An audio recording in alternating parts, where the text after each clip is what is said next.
একজন বোন কথা বলছেন, তাকে গ্রেপ্তার করে ফেলছেন। ময়মনসিংহে একজন কথা বলছেন, তাকে গ্রেপ্তার করে ফেলছেন। আমরা পরিষ্কার বলতে চাই, এই কথার প্রতিধ্বনি যদি গণভোটে এই সমাজে বাস্তবায়ন না হয়, খুব শীঘ্রই এই জনতাই মাঠে নামবে।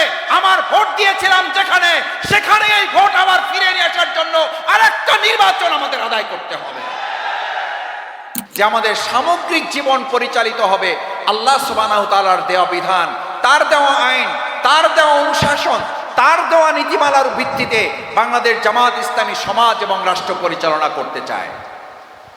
আমরা যখন এই কথা বলি, এই কথা বলার সাথে সাথেই আমরা শুনতে পাই যে বাংলাদেশ জামাত ইসলামী এমন একটা রাষ্ট্র গঠন করতে চায় যেখানে মহিলাদেরকে ঘরের মধ্যে আটকে রাখা হবে, এমন একটা রাষ্ট্র গঠন করতে চায় যেখানে হিন্দুদের অধিকার প্রতিষ্ঠিত হবে না, ভিন্ন ধর্মের অধিকার থাকবে না।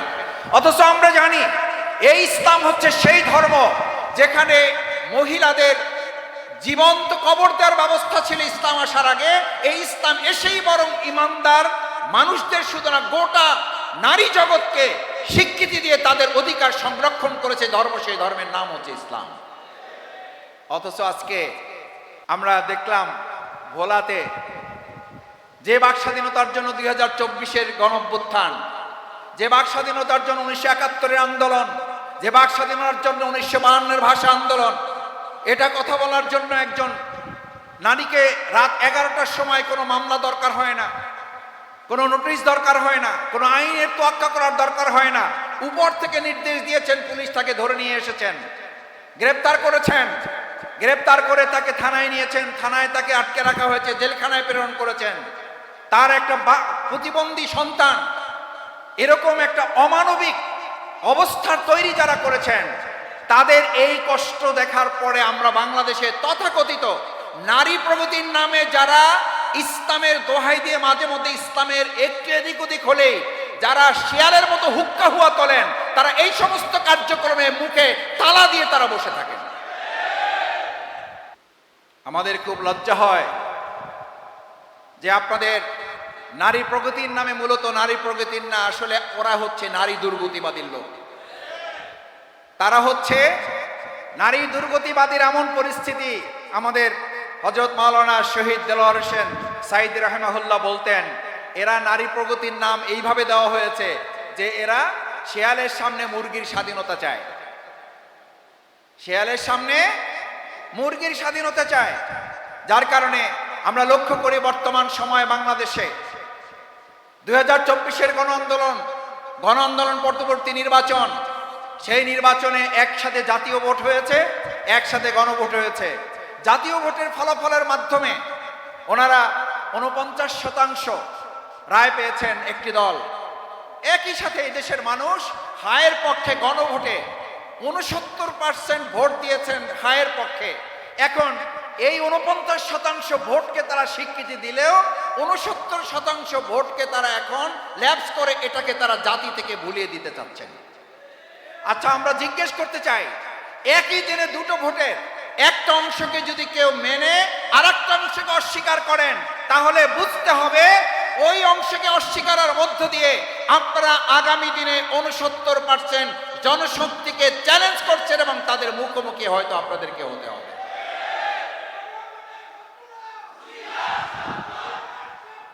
আমার ভাই এবং বন্ধুগণ, গণভোট কি শুধু জামাত ইসলামী চাইছিল ভোট? অন্য দলগুলো চাইছে না চায় নাই? চাইছে, শুধু চায় নাই, দয়া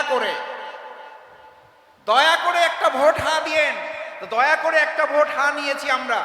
দয়া করে এখন সেই গণভোটকে বাস্তবায়ন করুন, না হলে দয়া করে আর একটা বিপ্লবের মুখে আপনাদেরকে পড়তে হবে। আজকে সংসদে আমরা খুবই অদ্ভুত একটা কথা, একটা অদ্ভুত শব্দের আবির্ভাব শুনেছি। অনলাইনে আন্দোলন করেও নাকি এখন ট্রফি পাওয়া যায়। আগামী দিনের ফুটবল খেলা আর মাঠে আমাদের হবে না, আগামী দিনে সব খেলা এখন অনলাইনে হবে এবং ট্রফিও অনলাইনে পাঠিয়ে দেওয়া হবে। কারণ এখন মাঠে আর কারো কাজ করার দরকার হবে না, অনলাইনে বক্তৃতা দিয়ে যদি ট্রফি পাওয়া যায়, আগামী দিনে আর ফুটবল খেলা, ক্রিকেট খেলা মাঠে দেখার দরকার নাই। কি অদ্ভুত কথা! শহীদ হলো আমাদের সন্তানেরা, জীবন দিল তরুণ কৃষক, শ্রমিক, মুটে মজুর, রিক্সাওয়ালা, এক রিক্সাওয়ালা এক শহীদকে নিয়ে হসপিটালে যাচ্ছে, দেখেন নাই আপনারা? এক শহীদকে গুলিবিদ্ধ এক সন্তান কিনে হসপিটালে যাচ্ছে। হসপিটালে যাওয়ার পরে সে জানতে পারছে এই গুলিবিদ্ধ সন্তানটা তার নিজের। ট্রফি সে পাবে না, ট্রফি পাচ্ছে যারা অনলাইনে আন্দোলন করেছেন, যারা অনলাইনে বক্তৃতা করেছেন, এবং সেই ট্রফির বিনিময়ে নাকি নির্বাচন পাওয়া গেছে। ট্রফির বিনিময়ে নির্বাচন পাওয়া গেছে, যদি এটা সত্য হয় তাহলে ট্রফির বিনিময়ে পাওয়া নির্বাচন, ওই ট্রফির বিনিময়ে তাদেরকে সিটগুলো দিয়ে দেওয়া হয়েছে, আমাদের সিটগুলো পরিবর্তন করে। রিক্সাওয়ালারা জানতে চায়, ভাই ভোট তো দিলাম এক জায়গায়, চলে গেল আর এক জায়গায়, ঘটনা কি? জানতে চায় না? চায় না? জানতে চায়। আমরা ভোট দিয়ে আসলাম এক জায়গায়, ভোটের ফল দেখছি যাচ্ছে আর এক জায়গায়। আমরা পরিষ্কার বলতে চাই, এই কথার প্রতিধ্বনি যদি গণভোটে সমাজে বাস্তবায়ন না হয়, খুব শীঘ্রই এই জনতাই মাঠে নামবে। আমার ভোট দিয়েছিলাম যেখানে, সেখানে এই ভোট আবার ফিরে নিয়ে আসার জন্য আরেকটা নির্বাচন আমাদের আদায় করতে হবে। সম্মানিত ভাই এবং বন্ধুগণ, আমরা কথায় কেন এতই হয়ে যাচ্ছি? একজন বোন কথা বলছেন, তাকে গ্রেপ্তার করে ফেলছেন। ময়মনসিংহে একজন কথা বলছেন, তাকে গ্রেপ্তার করে ফেলছেন। এইরকম কথা বলা, এরকম সোশ্যাল মিডিয়া মানুষের জন্য মুক্ত করে দেওয়া, এই কথা তো শেখ হাসিনা বলেছিল। তো ফ্যাসিস্ট হাসিনা এই বক্তব্য দিয়েছিল যে আমার 2024 সালের 5ই আগস্ট পতন হয়েছে অনেক পরে, আগে আমার পতন হয়েছে সামাজিক যোগাযোগ মাধ্যমে, যেখানে আমাকে তারা পতন ঘটিয়েছে। আজকে আপনারাও যদি আবার কেউ, আমরাও আবার যদি কেউ এই সোশ্যাল মিডিয়ার বাক ছন্দিতলাতে যদি আমরা বন্ধ করি, তাহলে মনে করতে হবে আবার ওরকম ফ্যাসিস্ট হাসিনার পতনের জন্য আমাদেরকে অপেক্ষা করতে হবে। সম্মানিত নাগরিক বৃন্দ, আজকে আমাদের এই প্রিয় মাতৃভূমি বাংলাদেশ, এই বাংলাদেশটাকে আমরা সবাই মিলে বাংলাদেশ, সবার আগে বাংলাদেশ, সবাই মিলে যদি বাংলাদেশ হবে, তাহলে সবাই মিলে বাংলাদেশ হলে আমরা সবাই মিলতে পারছি না কেন? সবার আগে যদি বাংলাদেশ হবে, তাহলে সবার আগে বাংলাদেশকে আমরা রাখতে পারছি না কেন? সবার আগে বাংলাদেশকে আমরা প্রায়োরিটি দিতে পারছি না কেন? অগ্রাধিকার দিতে পারছি না কেন? আমাদের সংস্কার আমরা ভুলে যাচ্ছি কেন? আমরা সংস্কারকে এখন সংশোধনের মধ্যে ফেলে দিচ্ছি কেন? অথচ 31 দফা, যে 31 দফার মাধ্যমে জনগণের কাছে আমাদের বাংলাদেশের বর্তমান সরকারি দল বিএনপি মানুষের কাছে ভোট চেয়েছিল, সেই 31 দফার 1 নম্বর কি? সংস্কারের ভিত্তিতে তারা এই দেশটাকে এগিয়ে নিয়ে যাবে। অথচ সেই সংস্কার শব্দটাই তারা এখন আর শুনতে নারাজ। বলেছে সংস্কার বলে কিছু নাই, যা আছে সংশোধন। আমি আজকে একটা কথা জিজ্ঞেস করি মতিঝিলের ভাইয়েরা, সম্মানিত নাগরিক বৃন্দ, গোটা বাংলাদেশ আন্দোলনে ছিল, তার মধ্যে মতিঝিল তো একটা উত্তপ্ত গর্বের মধ্যে আপনারা ছিলেন। আপনারা কি কোথাও রাস্তায় মিছিল করেছেন এটার জন্য যে সংশোধনের জন্য আমরা রাস্তায় নেমেছি, নাকি সংস্কারের জন্য নেমেছিলাম? আমাদের সন্তানেরা রাস্তায় কি অ্যামেন্ডমেন্ট লিখেছিল নাকি রিফর্ম লিখেছিল? সংস্কারের কাজ চলছে লিখে রাস্তা আটকে দাঁড়িয়েছিল। রাস্তা আটকে দাঁড়িয়েছিল, কি চলছে? সংস্কার চলছে, অন্য রাস্তা ব্যবহার করেন। সেই সংস্কারকে উধাও করে দেওয়া হচ্ছে কেন?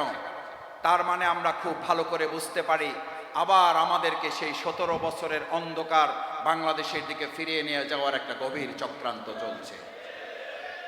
পরিষ্কার মাথায় রাখতে হবে, হেলিকপ্টারে শেখ হাসিনা পালিয়েছেন, কিছু লোক তার দোসররা লুকিয়ে আছেন, কিছু লোক পার্শ্ববর্তী দেশে আশ্রয় নিয়েছেন, তার দোসররা। কিন্তু যেই জেনজিরা, যেই আলফা জেনারেশন যারা বলেছিল বুকের ভিতর অনেক জ্বর, যত পারো গুলি কর, যেই জেনারেশন বলেছিল একটা গুলি করলে একটাই লড়ে, বাকিগুলো লড়ে না, সেই জেনারেশন চলে গেছে না আছে?